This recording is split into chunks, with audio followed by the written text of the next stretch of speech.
بسم اللہ الرحمن الرحیم۔ شروع نام سے اللہ کے جو بڑا مہربان نہایت رحم والا ہے۔ بے شک اللہ نے اس عورت کی بات سن لی جو تم سے اپنے شوہر کے بارے میں بحث کر رہی تھی اور اللہ سے فریاد کر رہی تھی، اور اللہ تم دونوں کی باتیں سن رہا تھا کہ وہ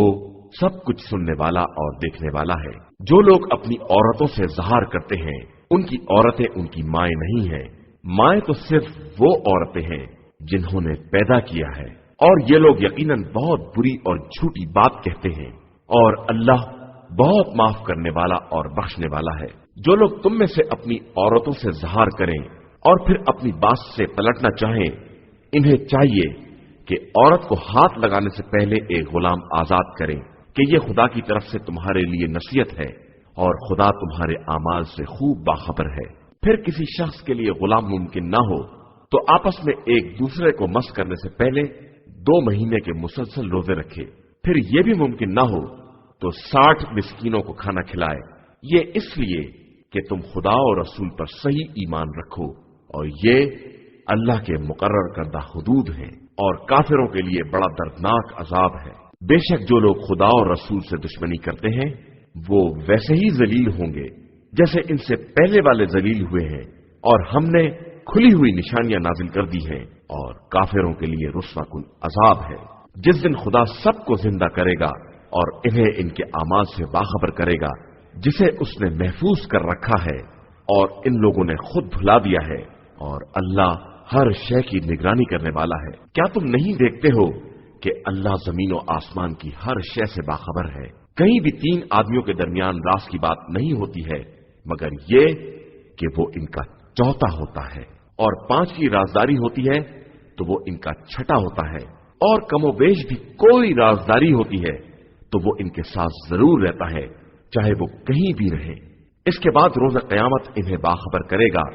کہ انہوں نے کیا کیا ہے، کہ بے شک وہ ہر شے کا جاننے والا ہے۔ کیا تم نے ان لوگوں کو نہیں دیکھا جنہیں راز کی باتوں سے منع کیا گیا لیکن وہ پھر بھی ایسی باتیں کرتے ہیں، اور گناہ اور ظلم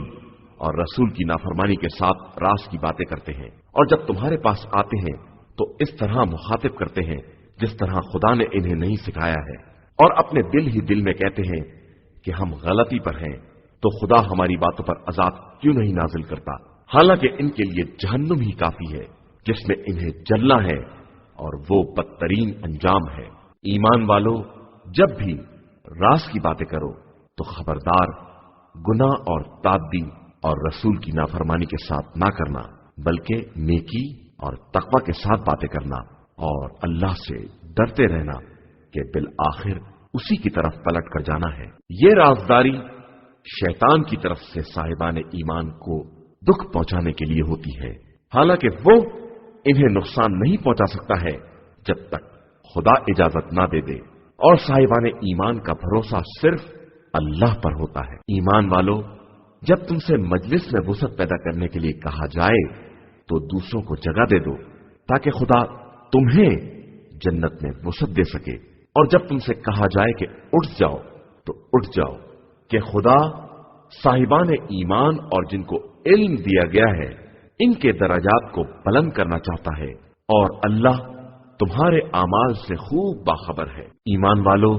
جب بھی رسول صلی اللہ علیہ وآلہ وسلم سے کوئی راز کی بات کرو تو پہلے صدقہ نکال دو کہ یہی تمہارے حق میں بہتری اور پاکیزگی کی بات ہے، پھر اگر صدقہ ممکن نہ ہو تو خدا بہت بخشنے والا اور مہربان ہے۔ کیا تم اس بات سے ڈر گئے ہو کہ اپنی رازدارانہ باتوں سے پہلے خیرات نکال دو؟ اب جبکہ تم نے ایسا نہیں کیا ہے اور خدا نے تمہاری توبہ قبول کر لی ہے تو اب نماز قائم کرو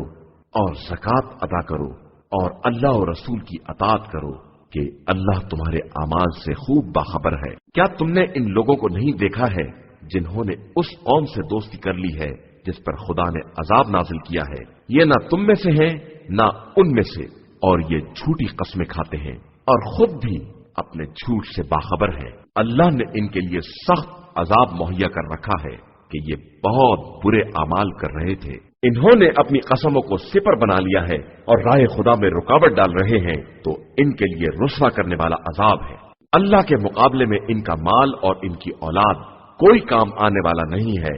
یہ سب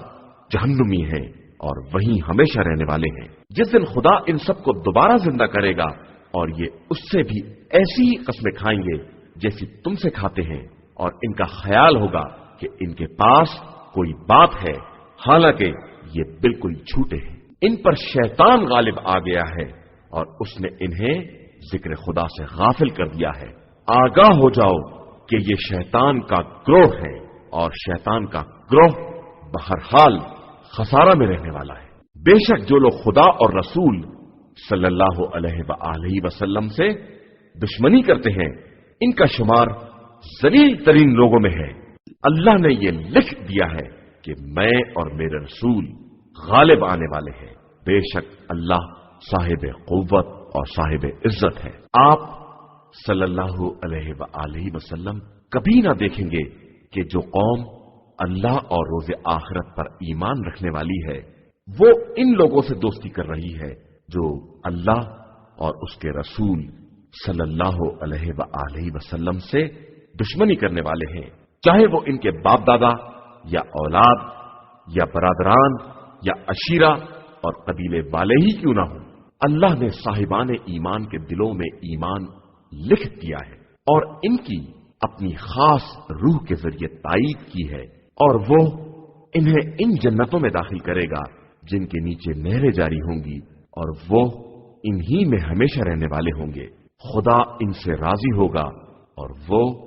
خدا سے راضی ہوں گے۔ یہی لوگ اللہ کا گروہ ہیں، اور آگاہ ہو جاؤ کہ اللہ کا گروہ ہی نجات پانے والا ہے۔ صدق اللہ العلی